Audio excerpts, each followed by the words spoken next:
Meet the Filipino actors who are turning struggle into song. This new musical was inspired by the American Broadway smash Rock of Ages and has just opened in Manila.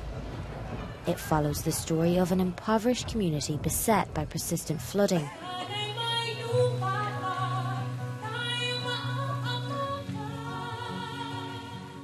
The Philippines sees an average of 20 typhoons each year.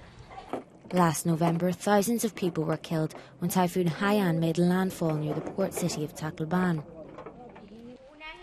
The theatre group behind this production hopes it can spark renewed talks on disaster mitigation in the Philippines. Resilience is an important thing because we hold on to that, but we go beyond. I think we have to go beyond resiliency. Although the musical tackles many serious issues, its director says it's also about celebrating the strength and character of the Filipino people. When something bad happens, it happens. How do you move on forward? And forward is about a very strong spirit, the spirit that can say, shrug off stuff and say, I'll move forward.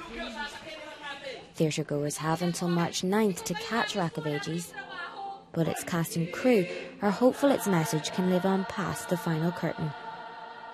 Claire Brennan, BBC News.